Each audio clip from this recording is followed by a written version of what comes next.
Appearing on CBS's Face the Nation, Albert Bourla said that the third dose protects against death and hospitalization, but not as strongly against infection. Pfizer also recently submitted data to the FDA concerning a fourth dose and was busy developing an annual COVID vaccine that would protect against all variants. Bourla also mentioned building a better flu vaccine and tackling cancer treatments as Pfizer's goals for the future. Actor Jussie Smollett is being held in a psych ward of a Chicago jail. Scott Carr has more. Brother of the former Empire actor, Jockey Smollett, taking to Instagram to disclose his brother is in a psych ward at the Cook County Jail, and that a note attached to his paperwork claiming his brother is at risk of self-harm is not true. I want to just make it clear to folks that he is in no way, shape, or form at risk of self-harm. And he wants to let folks know that. TMZ reports officials told them he was put there because it's an area where high-profile inmates are housed. The actor is serving a 5-month-long sentence for faking a homophobic and racial attack against him in Chicago. I'm Scott Carr. And I'm Dina Kodiak. I'm Brett Baer. Breaking today, Russian airstrikes hit a military training center near Poland's border. And President Biden issues a stark warning. We will not fight a war against Russia in Ukraine. Direct confrontation between NATO and Russia is World War III. Russian forces advance, pushing their offensive west, fueling Ukrainian leaders' calls for more support, while U.S. officials warn of possible dangerous new false flag attacks. We have serious concerns that Russia may be planning to use chemical or biological agents against the Ukrainian people. We'll have live reports on the ground with the latest and the plight of millions forced to flee. We hope that this nightmare will end as soon as it's possible. And we'll speak with Deputy Secretary of State Wendy Sherman, who's leading the Biden administration's strategic dialogue with Russia. Wendy Sherman, only on Fox News Sunday. Plus, lawmakers blast the Biden administration's plans to restore the Iran nuclear deal as Russia stalls negotiations over sanctions. It is absolutely stunning that this deal is being negotiated by two of our worst enemies on the planet. We'll ask Senator Jim Risch, the top Republican on the Senate Foreign Relations Committee, about the ripple effect of the war on Ukraine on global security, and it too is a Fox News exclusive. Then Americans face surging prices on groceries, cars, clothing, and homes. And the White House shifts its messaging on those eye-popping gas prices. People are already feeling food price hikes at the pump. We'll ask our Sunday panel about the practical and political costs of rising inflation. All right now on Fox News Sunday. And hello again from Fox News in Washington. You're looking live at Lviv in western Ukraine, where Russian forces have escalated attacks, striking a military base near the Polish border and bringing the war closer to NATO's doorstep, where the U.S. has dispatched soldiers and refugees have fled harm's way. Russia had warned it sees U.S. weapons shipments to Ukraine as a, quote, legitimate target. But the White House is sending another $200 million in military aid after 3 weeks of brutal attacks. In a moment, we'll speak with Deputy Secretary of State Wendy Sherman. But we begin with Fox Team coverage. Mike Tobin in Lviv, where the refugee crisis shows no signs of slowing. First to Benjamin Hall on the ground in Kyiv, where leaders remain defiant. Benjamin. Hey, good morning, Brett. In a very significant strike this morning by Russian forces just 12 miles from the Polish border. They were striking at a large Ukrainian military facility and they left 35 people dead. That is the largest, biggest loss of life since this conflict began in a single strike. The target had been a former NATO training facility which housed U.S. troops till just a few weeks ago. Yesterday, Russia said that arms shipments would be targeted and other aid as well that was coming into the country, and it thought this attack was an attempt to cut off that supply of weapons. Meanwhile, there has been repeated shelling overnight in the outskirts of the capital, Kyiv. Still, though, no major push to move into the city itself.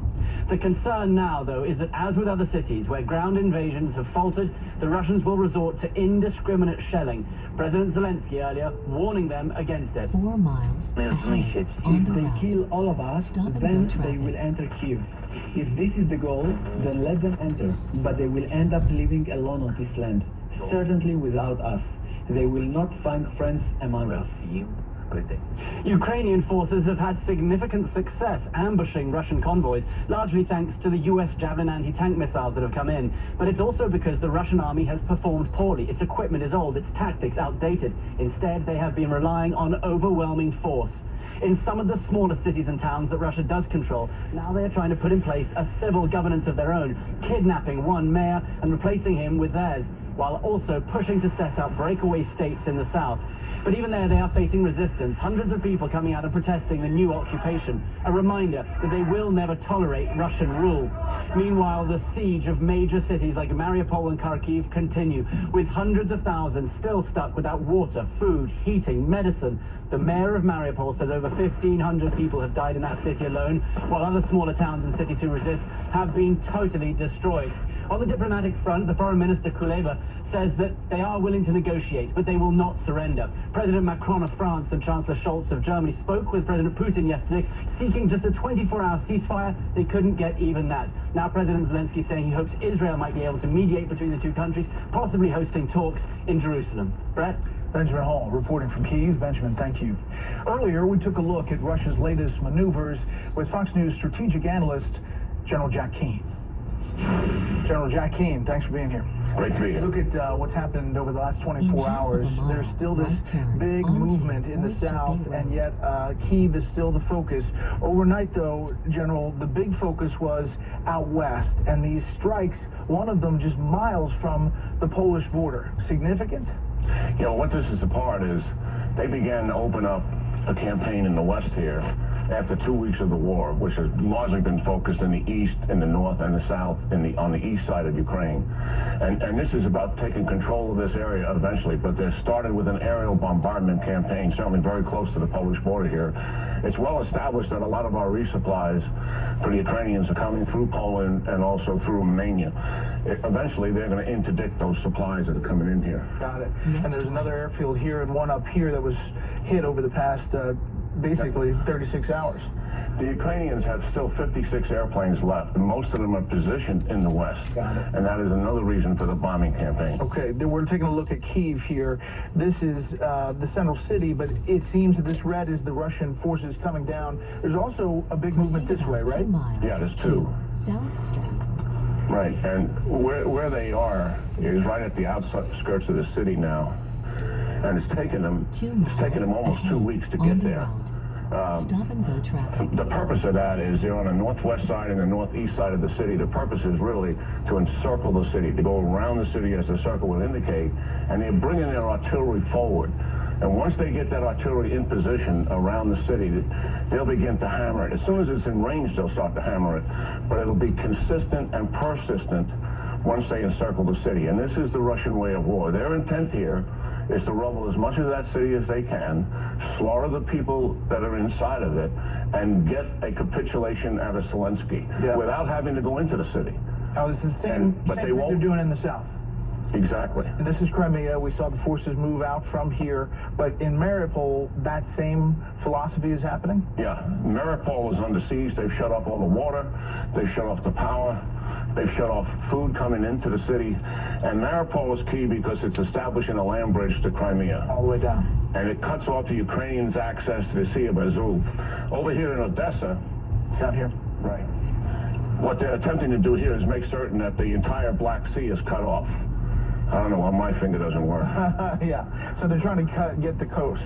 Yeah, and this is going to be a major operation, and we're probably weeks away from an assault on it because they want to come by land, and they're also going to come by sea with naval infantry. This is not a fast operation throughout the country, but we're seeing a lot of different activity. I want to take you to a bigger map here. You talked about what's coming in and the effort to interdict it. That is going to start happening here?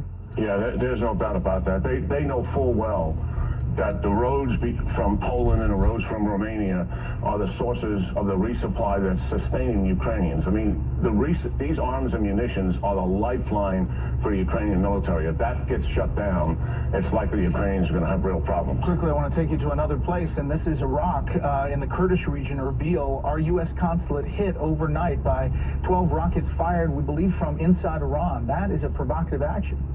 Yeah, and here we are negotiating a deal with the Iranians as we speak. And this is the fallacy of that deal. The deal does not cover Iran's malign behavior. Here's an indication of that malign behavior. And it doesn't cover the prohibition on ballistic missiles. Why are they firing these missiles here? Because they want the United States out of Iraq. And they want to create a violent situation where the legislature and the government at some point makes a decision to ask the Americans to leave. The Iranians have confidence about this. Why? Because we gave up 7 military bases and 3 CIA bases east of Iran in Afghanistan, and they want us out west of Iran. It's going to be fascinating to watch. Fortunately, no one killed there. General, as always, thank you. Yeah, it's great being here with you, Brett. Joining us now live, Deputy Secretary of State Wendy Sherman. Madam Secretary, welcome to Fox News Sunday. Good to be with you, Brett. We want to obviously talk a lot about Ukraine, but I want to start where I left off there with General Keane, and that is these 12 ballistic missiles fired on the U.S. consulate in Erbil, Iraq, from inside Iran. Just in the past few minutes, Iran is now claiming responsibility for that attack. What is the reaction to that, and is there going to be a response? This was a very concerning attack, as General Keane pointed out. Indeed, we do not believe that the consulate was actually the target of this missile attack. We are very glad that our facilities are secure, that everybody's accounted for, that no one has been hurt or killed. But all of that said, this is great concern. There will indeed be a statement, I'm sure, coming out shortly, as well as calls in. This was an attack on Iraq's sovereignty, among other things, and of great concern to all of us. Obviously, we will be following this closely. We have U.S. personnel there who work and live there, and as you mentioned, no casualties as of yet that we've heard of. But at the same time, the U.S. is closing in on this nuclear deal with Iran. Is that true? Is it close? Well, I think it's close, and we would like all of the parties, including Russia, which has indicated it's got some concerns, to bring this to a close. You know, we are very concerned about what Iran is doing, but imagine these Iranians with a nuclear weapon. We need to get that off the table so we can address their malign behavior in the Middle East, and we will do all of the above. But first, we've got to get this deal, and it is not yet closed. Madam Secretary, you can understand the disconnect for the average American watching this happening as we're sitting at a table, not only with the Iranians, but the Russians in Vienna. You're saying the target wasn't the U.S. consulate, but that's where it ended up. Help people get square this circle, because it doesn't seem like a lot of people think that we should be doing that. It's hard to understand. I appreciate that. But here's the deal. If Iran has a nuclear weapon, its ability to project power into the Middle East and to deter us, our allies and partners, is enormous. So President Biden believes very strongly, as does Secretary Blinken, as do I, that we need to make sure that Iran never obtains a nuclear weapon. And then we also need to deal with their malign behavior in the region. But first, we've got to make sure that they cannot obtain a nuclear weapon. I just have 2 more quick questions. You think that this deal is as good as the 2015 deal? You were a part of that as well? I think we don't know yet. It is not closed. It is not finished. We are urging all parties to do what they need to, and there's a lot of onus on Iran to decide whether, in fact, it wants to move forward or not, come into compliance, and ensure that Iran never has a nuclear weapon. Right, and regardless of whether the deal is reached or not, is there a plan to deal with Iran's regional behavior, proxies, terrorism fighting, these missiles, drones, whether there's a deal with removing sanctions or not? Absolutely. Very high priority. Working